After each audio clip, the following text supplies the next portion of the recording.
Hello, welcome to the Red Men TV. It is the deep dive. I'm joined by Josh Williams for this one, and we're going to figure out if the top of the table Reds are actually any good, or if we're just dead lucky. Josh, this was your idea for the show, mate. So yeah, do you want to just take it away? Yeah, well, I assume people will probably look at that headline and be like, obviously we're good, because we're top of the table, like. But I tweeted the other day after the game that, you know, Liverpool have lost once in the league since April. Yeah, we didn't have many men on the field for that one. Exactly, yeah. And Joel Matip scored the winner, by the way. We've got the best goal difference this season, got the most points. And looking at Liverpool, watching the team, I find it tricky to gauge just how good we are. And I tweeted it, and it exploded, and a lot of people agreed, including Jamie Carragher. So I think it's a good talking point, because I think a lot of people, even including rival fans, are a bit like, this Liverpool team's mad, because we keep scoring these late winners, and a lot of people put that down to like, oh, that's a title winner. But I think there's also a negative element to that, where like, do you really want to be scoring late winners every week? Is that a good thing? You know what I mean? Well, that sort of thing. So there's definitely a talking point in there. When we won the league last time, we had our fair share of games where we scored late winners, but we also had those games that were dead easy. Those seem a bit few and far between this season, I think, isn't it? And even when we've won 3-1, we've gone one goal behind, which makes you wonder whether Liverpool are quite the same. And I think it's fair to say that we're not as imperious as we were the season we won the league, but then maybe the league's more competitive, less competitive, who knows? More competitive in that maybe there's more teams of a similar level. Maybe they're just not quite as good as the teams were a few years ago, who knows? But let's sort of tackle it then. You mentioned April. Why do you say April? Because April is when Liverpool kind of underwent this big tactical shift, and since Alexander-Arnold becomes an inverted fullback, the 8s become advanced 8s, the left back becomes a bit of a wide centre back at times, and since then Liverpool have experienced an upturn. This kind of Liverpool 2.0 has arrived, Liverpool reloaded and all that stuff, and since that happened, Liverpool have gained 61 points. Yeah, got the league table up in front of us now, actually, so you can see it as well. Yeah, 61 points from a possible 78, I think it is, over that period. Yeah. Man City, with the same games played, are 3 points behind. Aston Villa, a third, which is amazing, you know, with a game in hand, by the way. So 9 points behind with a game in hand. Yeah, and Arsenal, no point even mentioning Manchester United. Yeah, we could do, but it's because it's interesting. But like, you know, well, Man United are in fourth technically since April, with 49 points, and then Arsenal, who have a game in hand, on 48 points. And obviously, a lot of that stems from Arsenal's kind of deterioration towards the end of last season. So, I feel like with Arsenal, to be fair, it doesn't entirely paint them in the right light. I think they are better than that. They just kind of fell off a cliff a little bit, nerves or something like that. I think they're a bit of a different team now. Yeah, I agree. But Liverpool, especially, you know, since then, have to be fair, showcased title-winning form. Really, they're averaging 2.3 points per match over that period. Again, league table in front of us, 2.31 points per match this season. I've only got the stats for. Yeah, well, so that over the course of a full season, that equates to about 86, about 89. 89. Wow. That's a title winner, to be fair. But I think, I mean, we'll get to kind of the flip side of this, the negative side of it. I think the negative side stems from more just kind of what you see in performance-wise. I think the results quite clearly are really good, but it's more a case of like, are the performances good enough to suggest that this is going to persist over time? And you know, as I said, Liverpool got the best goal difference, but also over the same period they have conceded 29 goals since April. City 25, Villa 26, with a game in hand, to be fair, and Arsenal 31. But again, Arsenal goes back to that sticky period for them. But it's a tricky one, isn't it, success? Listen, do you want to go through some of the stats that I was showing you before that we were looking at? If you want, to maybe do it now, or do you want to do the negatives first? All right, we'll do the negatives first. Okay, let's do them then. So that's kind of the results picture in terms of Liverpool being good at picking up results, you know, doing well in terms of points per match and projected points and all that stuff. But in terms of the negative side, as I said, it doesn't really feel very good on the eyes. We keep needing late goals to deliver points. If you think of Fulham, you think of Luton, Palace, Man City. I've actually got a mad tweet, I don't know if you've seen it, from Daniel's story of the iPaper.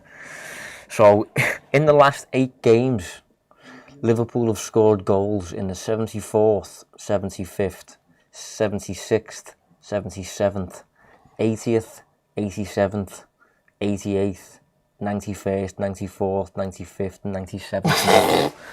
That's unbelievable. 8 games. That is unbelievable. 8 league games. Yeah, that's just like... That's title winning form. Yeah, well, for me, it's a combination of a few things. I think it's A, Klopp, and whatever he's changing. B, the depth, and C, the mentality of the team. But performance-wise, I think in a lot of these games, up until like the hour mark, there's nothing to split Liverpool between whoever they're facing. And that will not win you a title, because that means up until the hour mark, you're flipping a coin as to who's the best. Do you get what I mean? So, can I offer you a flip side to that? Yeah, go on. Klopp's making more subs than the rivals at the top of the Premier League. Klopp's squad might be better in terms of options than others. I mean, I look at the depth at Arsenal, look at the depth at Manchester City, and I look at the depth at Liverpool and Aston Villa. I think we've got better depth, certainly in those forward places. Yeah, I agree. Klopp's making more subs per game than all of those managers. And Liverpool, because of what you mentioned before, of the mentality, are able to just win games late. Now, don't get me wrong, I loved the season where we went 4-0 up against Arsenal in 20 minutes under Brendan Rodgers. And, you know, all those games that were like that, we didn't win nothing. Yeah. For all of the times that we were up after 20 minutes by a few goals, like, we're not wrapping up games early, but we're resting in different ways. It just seems, do you know what it seems like? We're on the ragged edge. It's not even the goals, it's more just the general performance in terms of outshooting the opponents for 60 minutes. The first hour, it's just not overly there. And if you look at Liverpool's kind of the race maps attached to these performances in terms of expected goals and how your expected goals climbs over the course of a 90 minutes. Liverpool's last 3 games in particular, if you look at the XG on the 60th minute, it's level, yeah. It's a coin flip. And some of this is captured in like the models. So if you look at Understat's model, Liverpool have currently got 7 more points than Understat suggests Liverpool deserve based on their performances, basically. Yeah, and if anyone who's not, you can see this here. Expected points is 30, and the actual point is 37. So we're overperforming by 6.88 expected points. Yeah, I think if everything was normal, Understat suggests that Liverpool's 30 would be enough for them to be third in the table. Do you reckon Arsenal deserve about 31, 32? Which means Arsenal are also overperforming by about 4 points. And you reckon City should be top on about 34. They're actually underperforming slightly what they're on. So they've been maybe a little bit unlucky. And to be honest, I think even though they haven't been great, I do probably slightly agree with that. I think they should have beat Spurs comfortably. You know, that was not a 3-3. They absolutely battered them really in terms of performances and stuff. And Liverpool's main overperformance has been on the defensive side. According to Understat again, Liverpool should have conceded about 6-7 goals more than they actually have. One of the reasons they haven't is A, Alisson, and B, just opponents not being very clinical against Liverpool. So, yeah, Liverpool should have conceded about 6-7 goals more, and that's the biggest overperformance except for Luton and Man United. Yeah. Both of those teams are also majorly overperforming in defence. But this is where I have the problem with XG. Go on. You're comparing Alisson to an average goalkeeper, and he's not. No, you're not necessarily. You're comparing the average, and this is where your recruitment comes into it then, because this captures your performance as a unit, and the way you kind of get out of jail with your performances is by acquiring boss players. And at one end, if you acquired the best finishers, they will bail you out if your attack's not very good. And if you acquire an amazing goalkeeper, that goalkeeper will bail you out if your defence isn't keeping your opponent out. So that's where that's where the recruitment side comes in. But in terms of Klopp and the coaching of the team and stuff like that, performance-wise, Liverpool would have conceded more if conversion from the opposition had been normal and if Alisson was human. And he's not. And part of the reason he's not human is Liverpool's fault, obviously, because Liverpool bought him. So that comes into whether Liverpool are good or not, because he's our goalkeeper. But I'm talking performance-wise. Performance-wise, on the underlying stuff, Liverpool play a different way because they've got Alisson Becker. Yeah. So that performance is led by the type of goalkeeper. It's like if you've got a lad who's not good at coming off the line, you're probably not playing a dead-eye line.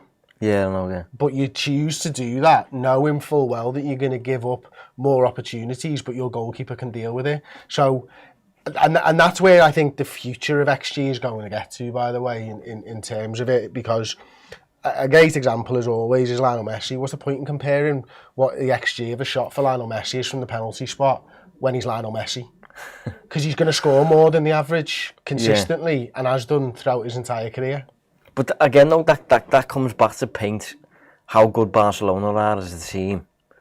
If every player was a robot, I think Bielsa once said something like this. He said something like, "I'd win every week if every player was a robot." But because they're human, and you know they're not. Everything's fickle. Like sometimes McAllister will score from 40 yards. Sometimes he'll hit a fan in the stands with the same shot. Because it's like football's like that. It's difficult to predict. But I think what XG does and the performance numbers, they kind of capture what everything would be like in a completely normal world where there's no variance. And in a world where there's no variance, the models suggest that Liverpool would probably be third, but they're not, because Liverpool maybe have belter finishes and a great goalkeeper, a ridiculous mentality, and all these extra things have to come into it, and that's why Liverpool are probably challenging for the title, because of all these additional ingredients maybe to add to the mixture almost. Okay, well let's get back to it then. I think we've covered we haven't covered quite all the negative sides, have we? Yeah, we have, yeah. We have, yeah, okay. It's like, not even negatives really, they're more like the cases queries. To why, like an opposition perspective looking at it, they're the reasons someone would maybe look at Liverpool and think they're not going to last, you know, and I don't really know if I agree.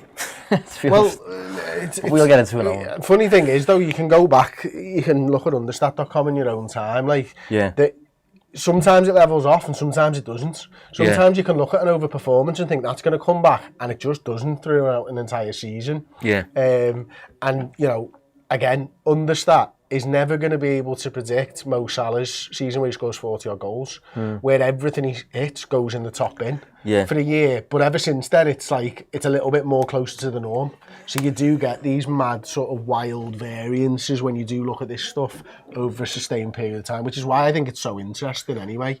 And I'd love to know the data that the clubs use. Yeah. Well, just one, like, give me an hour with someone in there, I'm sure you're the same, and go, and you'd probably blow your fucking mind, wouldn't it? Because what they're looking at and what's readily and freely available is completely different, isn't it? Do you want to take a quick look at Alisson Becker on FB Ref then, if I can get to him quickly? Yeah, well, I was just gonna say, you've just mentioned there that one of the main strengths really with XG is you can kind of look at it and think, right, is this an overperformance or is it an underperformance? And let's say someone is overperforming in terms of, say a goalkeeper's overperforming with his shot stopping, where he should have probably conceded about 10 goals more than he actually has. Most people, you know, at a glance would say that's going to come back and bite him now. They'll start conceding out of nowhere because of that, because it looks like that. With Alisson, for example, you can't really say that. No. Because... Are we looking at post-shot XG plus and minus over the course of his career? Yeah. So this middle column here? Yeah. So since he came to Europe in league competitions, compared to the average goalkeeper, he's saved Liverpool and Roma about 29 goals above average. So what that means essentially is, if you was to put a perfectly average goalkeeper in front of the shots that Alisson has faced, about 29 goals more would have been scored. Because he's so good, that's the difference he's made over the course of 6 and a bit seasons. 29 goals, which is insane. So that's enough of a sample to suggest that, like, even if you're overperforming on the defensive side, you probably will keep overperforming because he's just daft. Do you get what I mean? Yeah, well, 6 out of the 7 seasons he's overperformed, and the one exactly, he underperformed, guess which one? The one we won the league. Yeah, I mean, go figure, you know what I mean? I know, yeah. That was when he was injured a bit for that season. 10 games at the start, won it with Adrian, wasn't it, that season, I think? Yeah, don't remind me. Christ. Yeah. But that is really, really interesting, and they're obviously advanced goalkeeper metrics available on fbref.com for everybody to go over there. Okay, I wanted to talk through some of the Liverpool stats. Would you mind pulling the email up so I can look at both rather than having to switch screens and stuff? Yeah. So some of the ones I wanted to look at, obviously you mentioned before, this is just the league table now. We mentioned the points per game over from April onwards, but the points per game right now, of course, Liverpool are top in points per game, and therefore points per 90 as well. If we go down to the goalkeeper now, I think this is quite an interesting one. So goals against, obviously, Liverpool and Arsenal. Joint best, of course. If we rate it by save percentage of shots faced, guess who comes out on top? Liverpool. Remember, we're framing this show, are Liverpool actually good? Liverpool are the best at saving shots at the goal. Great. You know why? Got the best goalkeeper in the world, Josh. I don't know whether you know this. Exactly, yeah. And he's ours. It's not fluky. We signed him. We spent loads of dough on him. We're allowed to have the best goalkeeper in the world and save shots. Exactly. By the way, have a glance at who is the second worst in this department. Arsenal. Wow. I'm surprised at who's the second best, if I'm being totally frank. Yeah, I am, yeah. But I think Arsenal in particular, that's interesting because if they're going for the title, your goalkeeper, it's such an important position, mate, and they really haven't got that locked down, so that's one to keep an eye on that. Yeah, if we go to the post-shot XG, up and down, so this is once the shot's been taken, the expected goals. Yeah. Liverpool third in this one, overperforming. So we're conceding less goals there or thereabouts at Tottenham and Aston Villa and stuff like that as well, which is obviously very high. Again. So again, like just for a bit of context on that one, Liverpool so far are overperforming by 3 goals with the goalkeeping. Arsenal are underperforming by about 4 goals. So what that basically means is, get a better goalie to be higher up in the league. Essentially, yeah, but the difference between Alisson and David Raya is 7 goals, basically, so far this season. So that's the difference in just one position. If you get your goalkeeper right and he's not underperforming the average, like Raya is or Ramsdale, or a combination of the two, compared to Alisson, there's already 6-7 goals in that so far this season. So, and these are lines that probably are going to continue to go like that until the end of the season. Yeah, exactly. So it could be 10, it could be 15 by the end of the season, and this is where this stuff's really interesting, of course. Now, squad shooting again, goals per shot of the opposition right now. So it's the opponent's stats. Liverpool are top. We concede the fewest goals, along with Everton, from the shots that we face against us, specific to games against Liverpool, which is a great stat to be top of course. If we go to the squad stats themselves... This is a bit like an Alisson show, isn't it? Yeah, well, it's about to get different. We've had more shots than everybody else in the Premier League. Again, are Liverpool good? Yeah. Is it fluky that we're top of the Premier League? Well, we've had more shots than anybody else. If you just click the last column as well. Yeah, non-penalty goals minus expected goals. Yeah, so this offers an insight into your finishing, how clinical you've been. Now, Man City have been the most clinical. A lot of that's probably because of Haaland. Man United, for example, right near the bottom. Chelsea, also toothless, got no finishing in that. But even despite Liverpool kind of, I was going to say carrying Núñez, I don't think they're carrying them. But even despite Liverpool having Núñez in the team, as a unit, Liverpool have scored actually 1 goal more than they've been expected to score so far. And that's because the finishing has been top quality. And we've had more shots than everybody else. Yeah, exactly. That equates to a good attack. Yeah. Sure. So good attack, good goalkeeper, top of the league. Liverpool good. We're still framing it around the Liverpool good, just so you know. Yeah. Okay, I'm going to move down then to goals and squad, goals and shot creating actions this time. So shot creation actions, of course, Liverpool have got the most in the league because we've had the most shots, therefore by 90. Now what's interesting here is you can do shot creating actions by different things. So this would be a take on a shot that leads to another shot, a foul that leads to a shot, or a defensive action that leads to a shot. Now, if we just go to take-ons, I'm surprised City aren't higher because of Doku, to be honest. Newcastle, but look where Liverpool are in terms of dribbles, maybe you might equate that to. I'm not surprised by that either. No, not at all. But I am surprised that we're top in shots that lead to other shots. Yeah. That means that when we have a shot, we're crowding them and we're getting more shots off by second balls. We're being awake to it, which is interesting. And I'm very surprised by us being at the bottom here in defensive actions that lead to shots. Now, you wanted to talk about this in terms of a different way, which is high turnovers, because it looks like our pressing maybe wasn't quite so good. So we'll change website. This is are you on the high? Yeah, yeah. This is up to be fair, the numbers you've just been using up to as well, but this is shots specifically from high turnovers. And so far this season, surprisingly, Man United at the top of that, 34 shots from basically high pressing. Liverpool kind of middle of the road, which is a little bit surprising for a Jurgen Klopp team. 21 shots created from high turnovers and 3 goals scored. Again, Bournemouth top on 6. That's not that much of a surprise considering the game attached to Areola, the new coach there. But yeah, that's kind of a curious element attached to it, just purely because it's Liverpool and it's Jurgen Klopp. And heavy metal football seems to have gone, is what we're saying. A little bit, yeah. From these specific stats. Liverpool may be a little bit less reliant on pressing to be a playmaker as they have been in previous years. Yeah, exactly. Okay, can we move on to the email again for me? Because there's so many different things here. Okay. Possession then. So if we show touches first, Liverpool have had the 4th most touches of the ball in the league. What I find interesting here is in the defensive penalty area, we're quite low, which is good, I suppose. You see Arsenal and City, randomly Everton, doing slightly better. In fact, you know what? I'll do it by touches because we can rank the top 4 possession teams and we're all there with Arsenal. Now, in a defensive sense, we're quite low, middle of the road. But in a midfield sense, us and Brighton are way higher.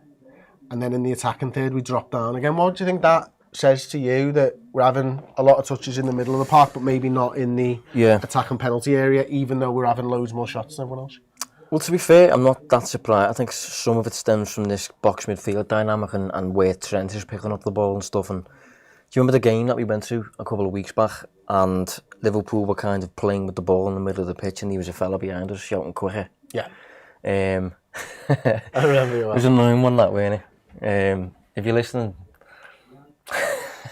stop the guitar. Yeah.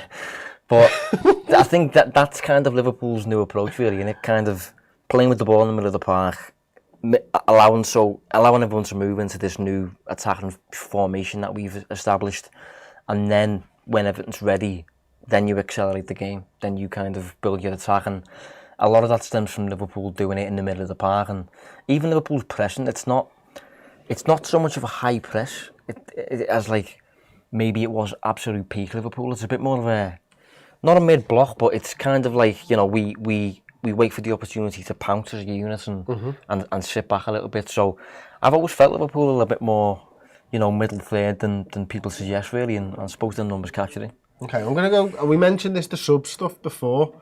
Of all the top teams, Liverpool, I think of there's Liverpool who've made 70 subs. Manchester United wouldn't class them as a top team. Arsenal have made 5 less than us. Man City, only 47 subs used this season compared to Liverpool's 70. That's 91 unused subs compared to Liverpool's 74. This comes back to, have Liverpool got a better squad than the others, or at least are we at least trusting our squad players even if we don't have a better squad? I would suggest that we might bear fruit on this towards the back end of the season, and I would suggest after last season's exploits for Man City to then go again and play 90 minutes for a lot of these games. Because against us, they didn't make a sub. Yeah. I think he's burning them out. Yeah, to be honest with he's you. got the Club World Cup as well coming up. But you said there that you know it might kind of bear fruit at the end of the season. It could easily bear fruit over the Christmas period as well. Yes. It is nuts. There's a game every 3 days. Everyone's really tired, and I think in some of the games we've had recently where we've scored all these late goals that we've already referenced, you could really argue that half of them don't happen if Liverpool can't make the subs that Liverpool make. Yeah. And if Liverpool weren't fit, they wouldn't be playing as well at the end of the games. Yeah, exactly. So a lot of it's coming from this depth, strength that we've got. And I think, again, that kind of has to be factored into this question, Liverpool good. Okay, and the last one then, just because it's interesting, it's a random stat. Liverpool are the second most aerial duel winning side after Chelsea, randomly enough. Which is, again, you know, we're winning well more than 50%. We're winning 56.4% of our aerial duels, which is just a bit of a random. So, I suppose, I think in terms of recoveries, where are we? We're top in terms of ball recoveries as well. So we're really good with the goalkeeper and goalkeeping. Teams don't score many shots against us. We have more shots than everybody else. We've got the joint best defensive record in the league. We're really good at aerial duels. Where are you going with this?